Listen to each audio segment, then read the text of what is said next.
Mä julkaisin just pari päivää sitten sen kielivideon ja nyt kun mä kuvaan tätä, niin mä oon tästä lähes noin pari viikon kuluttua pois Taiwanista. Ja kun tää video tulee julki, niin mä oon saapunut Suomeen pari päivää aiemmin. Joten tää on mun viimeinen video Taiwanista. Tuntuu oudolta. Tässä jaksossa mä pohdin, mitä tässä kaikesta on jäänyt käteen. Millaista on ollut ja miltä tuntuu lähteä. Alun perin mun piti tehdä jakso seurustelukulttuurista ja sen eroista idän ja lännen välillä, mutta sitten se suunnitelma kariutui, koska elämä täällä on muuttunut totaalisesti. Nimittäin tuossa toukokuun alkupuolella korona tunkeutui Taiwanin suojamuurien läpi ja on pistänyt pakan sekaisin. Tämä on todella erikoinen näky. Tämä on ensimmäinen kerta Taiwanin historiassa, kun tällaista. Mun pitää aloittaa tilannekatsauksella.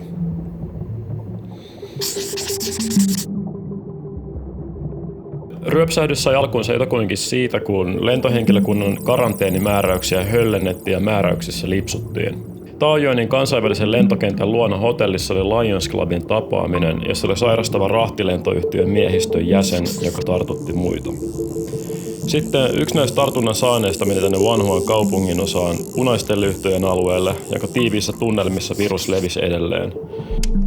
Naimisissa ollut mies ei myöskään heti ollut kehdannut myöntää menneensä sinne, mikä monimutkaista tartuntojen jäljitystyötä.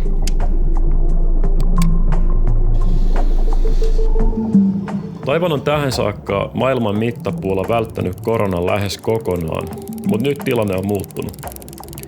Toukokuun alussa tapauksia oli Taiwanissa ollut reilu 1100. Toukokuun lopussa tapauksia onkin jo heittämällä yli 8000. Eli on selvitty kuivin jaloin näin pitkälle ja nyt yhtäkkiä tapausten määrä onkin moninkertaistunut. Tämä tilanne otetaan vakavasti ja se on kaikkien huulilla. Taiwanin on asetettu kokoontumisrajoituksia, maskipakkoa ja paikkoja on suljettu. Kauppoihin tai mihin vaan liiketiloihin kun menee, niin pitää kirjoittaa omat tiedot QR-koodi- tai paperilomakkeeseen.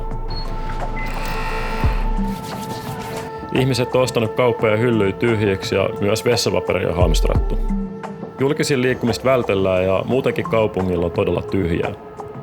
Mä oon nyt Ximenin tällaisella ostosalueella, joka on yksi Taipein vilkaimpia paikkoja. Etenkin tälleen sunnuntai-iltana kello on 7:20, niin täällä olisi hyvin paljon ihmisiä. Ja nytkin täällä on ihmisiä, mutta huomattavasti paljon vähemmän. Ja lisäksi on kiinnostavaa se, että monet paikat näistä on auki, mutta silti ihmiset noudattaa suositusta, jonka mukaan ei vaan tule liikkua. Tämä on todella erikoinen näky. Tämä on ensimmäinen kerta Taiwanin historiassa, kun tällaista on. Tässä vertailuna mun muutama kuukausi sitten kuvaama hyperlapse samalta alueelta. Jollain todella merkillisellä tavalla nämä reaktiot tuntuu musta jopa hieman hellyyttäviltä. Instagram-stories näkee kuvia nettihengailusta tuoreena ilmiönä ja opiskelijat on siirtynyt etäyhteyksiin ja tuskastelee käytäntöjen kanssa. Täällä koetaan samoja asioita, mitä muualla maailmassa 1,5 vuotta sitten. Mun aiempi video kertoi siitä, että miten onkaan mahdollista, että Taiwan selviytyi koronasta niin pitkään niin hyvin. Siinä mä esitin Husin Lasse Lehtoselle mun teorian siitä, että osasyynä olisi taiwanilaisten varovaisuus ja tottelevaisuus. Siinä suhteessa Suomi on ehkä aika asialainenkin, että me noudatetaan aika kiltisti viranomaisohjeita. Että mä en ehkä ihan allekirjoita. Vaikka Lasse ei allekirjoittanut mun ajatuksia, niin mä oon edelleen samalla kannalla. Ihmisten varovaisuus täällä on ihan omaa luokkaansa. Siis tässä mä tarkkailen huvikseni ihmisiä, jotka tässä pyöräilee ja kävelee ohi. Ja kaikilla on maskit päässä. Tuoltakin pyöräilijä tuolta. Ihan varmasti maski päässä.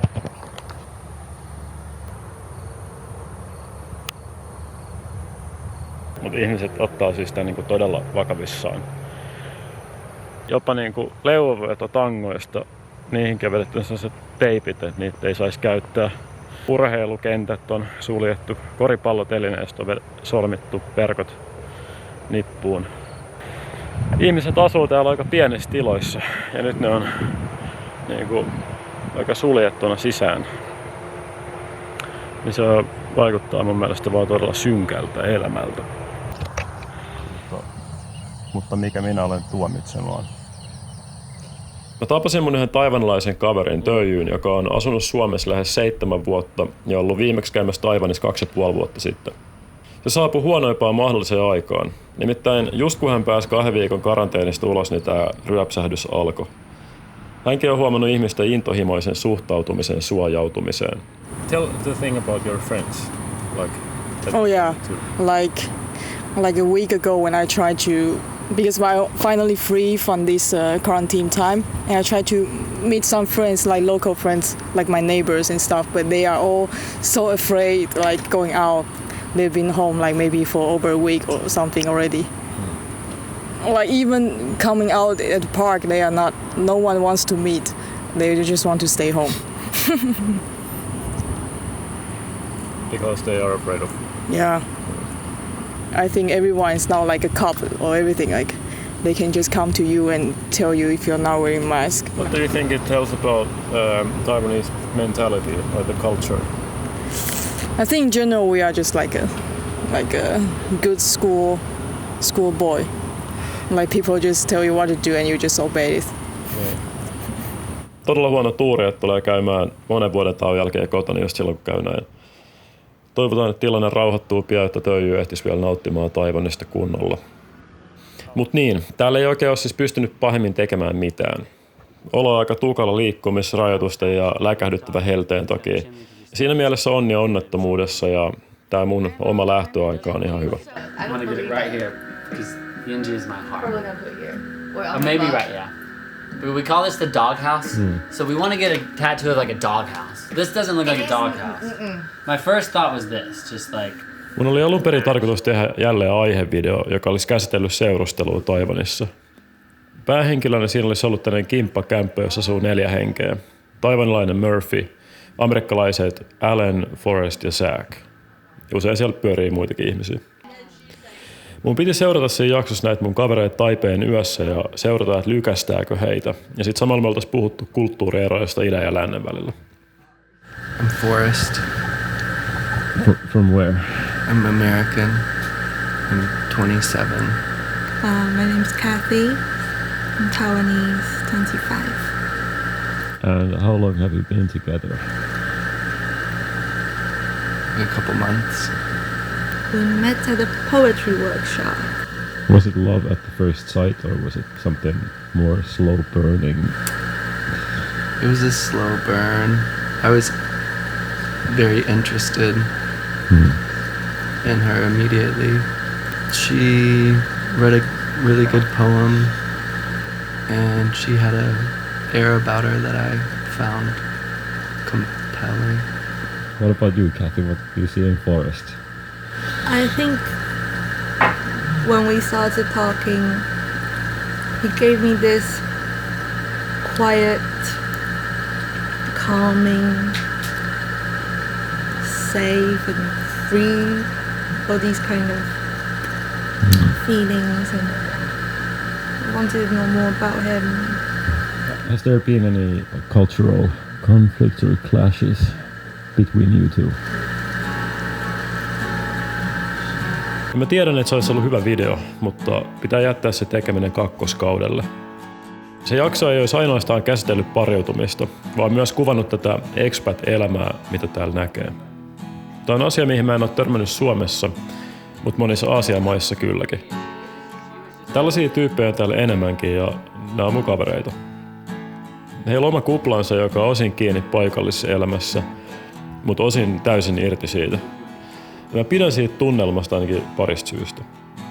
Ne on usein aika välittömiä ihmisiä ja niihin on helppo tutustua, koska niin kuin mä kuvasin mun aiemmassa jaksossa, niin ne kaikki on semi-irtolaisia ja vähemmän juurtuneet ympäristöön, toisin kuin vaikka mun Suomessa kohtaamat toiset suomalaiset. Ja toiseksi niiden elämä vaikuttaa aika huolettomalta. Se on joku K18-versio jostain Frendeistä tai How I Met Your Motherista. Ne elää vähän sellaista Peter Pan-elämää, joka vetoaa muhun ja jota osa mustakin haluaisi elää. Forrest, what brings you to Taiwan? And how long have you been here? I've been here for going on 3 years, and I came because I quit my old job and I needed a job. And I was also interested in traveling. So when I got a job here, I took it. I was enjoying life where I was in Houston, but I just wanted to see more of the world. Are there many Peter Pans here? I would say so. Yeah. Yeah, because it's for foreigners. It's like it has no ties usually to their previous life. Yeah, it's like an escape. And maybe depending on the person, they're trying to postpone their eventual responsibility. The flickering flame disappears. Parisuhteen käsittely viikas jaksossa olisi ollut itse asiassa todella osuvaa. Matkat on nimittäin tavallaan parisuhteita. Ja nyt on mun aika erota. Uuteen paikkaan saapuminen on vähän niin kuin uuden ihmisen tapaaminen. Ja paikkaa tykästyminen tuntuu ihastumiselta. Kaikki on uutta ja jännää ja se paikka tuntuu satumaiselta. Jonkin ajan jälkeen te alatte nähdä toisistanne puolia vähän syvemmällä tasolla, eikä ne kaikki ole miellyttäviä.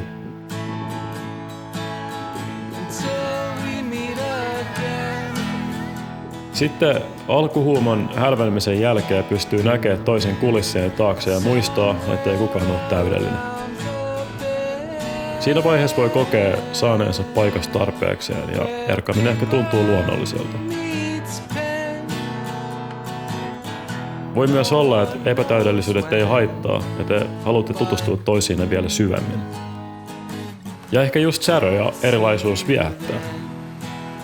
Tai sit voi olla, että teillä yksinkertaisesti vaan klikkaa.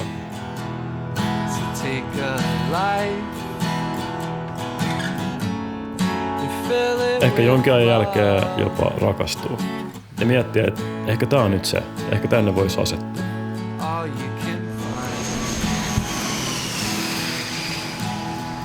Mut sit tulee turbulenssia. Elämää tapahtuu ja tulee aika erota, vaikka ei välttämättä edes haluaisi. Niitä syitä voi olla lukuisia ja ne ei ole yksinkertaisia. Ne voi olla vuorenkorkuisia. Ehkä elämäntilanteet ei kohtaa. Ehkä aika ja paikka on väärä. Ehkä te ette kommunikoineet tarpeeksi hyvin. Mutta on liikuttava eteenpäin, vaikka toinen sillä hetkellä vaikuttaa kauneimmalta.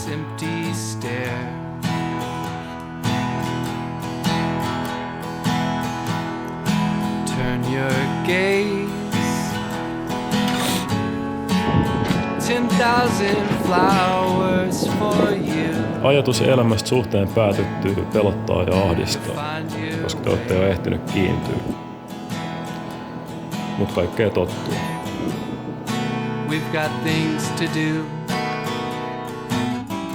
We've got songs to sing. Oh, oh, oh, oh, oh, oh, oh, oh, oh.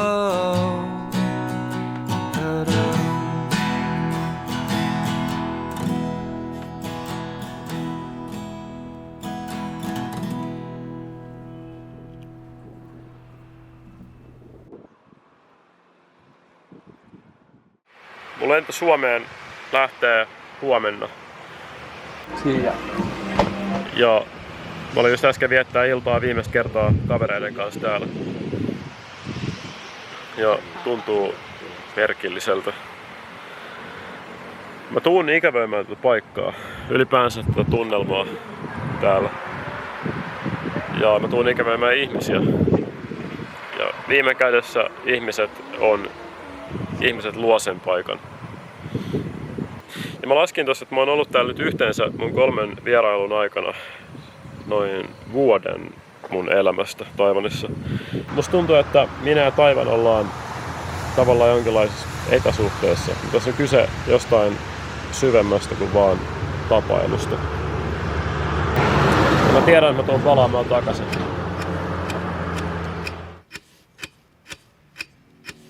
Tää paikka kiehtoo mua, ja tää tuntuu usein maagiselta. Erityisesti pimeän laskeuduttua tämän kaupungin tunnelma ruokkii mun mielikuvitusta. Mä tykkään sen varjoista ja kujista ja kaupungin tiiviydestä ja tämän paikan estetiikasta ylipäänsä. Mutta kuten mä sanoin, mikään ei ole täydellistä. Mua pikkasen raastaa sellainen väliaikaisuuden tunne. Kaikki on nimittäin väliaikaista.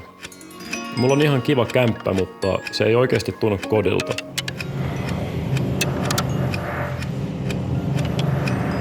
Mutta mun ei myöskään kannata alkaa panostaa siihen, koska mä lähden kuitenkin pois. Ja mä teen töitä vähän milloin mistäkin, mikä on ihan ok, koska tää on vaan väliaikaista. Ja ihmiset, joita mä kohtaan, on myös vaan väliaikaisesti mun elämässä. Mun on vaikea rakentaa täällä mitään pysyvää. Mä oon enemmän kuin vaan turisti, mutta silti vähemmän kuin todellinen paikallinen. Mä oon aina ihanoinut pikkasen naivisti seikkailijoita ja kulkurielämää, mutta kuten hyvässä suhteessa mä opin lisää itsestäni ja ymmärrän kaipaavani myös stabiiliutta.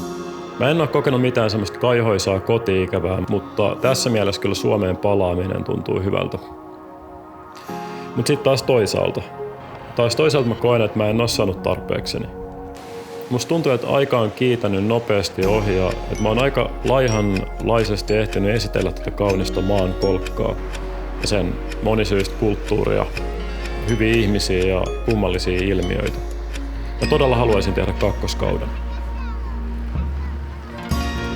Mutta tää ei alun perinkään ollut vaan videoiden tekemiseen liittyvä matka. Töiden, Kiina-opiskelun, talven ja koronan skippaamisen lisäksi yksi iso syy tulla tänne liittyy ihan vaan eskapismiin.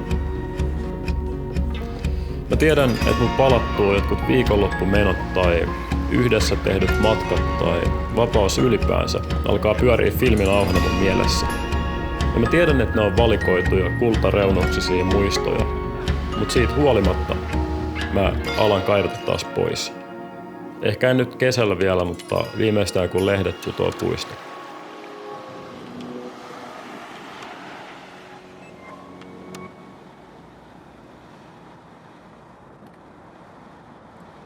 Mä tiedän olevani yksi iso klisee, ja mä tiedän tämän kuulostavan ärsyttävältä valittamiselta, etenkin kun mulle on ylipäänsä siunaantunut tämmöinen mahdollisuus päästä tekemään näitä videoita, mistä mä oon todella kiitollinen. Mut silti mä en pysty karistamaan mun mielestä tyytymättömyyden kierrettä. Musta tuntuu, että mun myöhäisteeni aikuisvuosien ajan mä oon potenut enemmän tai vähemmän levottomuutta siitä, että mitä mä haluan mun elämältä. Mä oon aika kyltymätön ja mä tunnistan paljon FOMOn tunteita. Elämä on aika selkeästi käsikirjoitettua tiettyyn pisteeseen asti. Muistan lukiossa ajatelleeni, että lakin saamisen jälkeen mä käyn kääntyy Intissä, sitten mä opiskelen jotain ja sitten jotain. Lähitulevaisuus on aika selkeästi kartoitettu ja täynnä uusia siistejä asioita.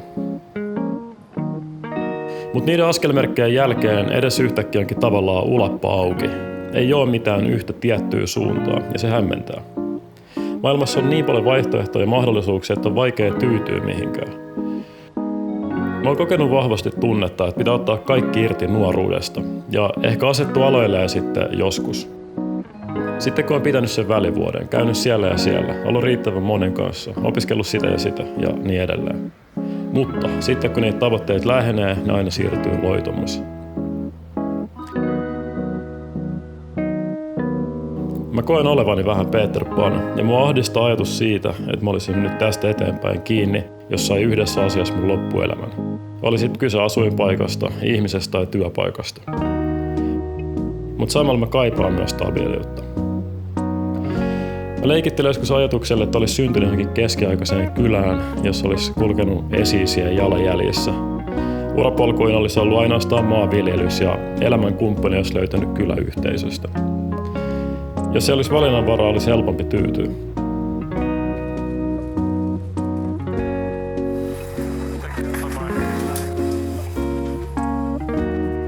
Mut niin, Taivaniin lähteminen oli mulle myös sitä, että mä pääsin pakenemaan todellisuutta ja elää mun unelmia. Ja sen matkan loppumiseen liittyy toki iloa tuttuja asioiden äärelle palaamisesta.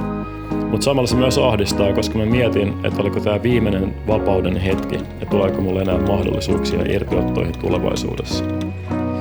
Tietenkin mä tiedän, että ei se nyt niinkään ole, mutta se on silti mielessä. Laskeuduttuani mä kävin kaupassa ja ostin salmiakkia. Mä muistelin Varissuota Candymanin viisaita sanoja siitä, kuinka salmiakkiin tiivistyy koko elämä.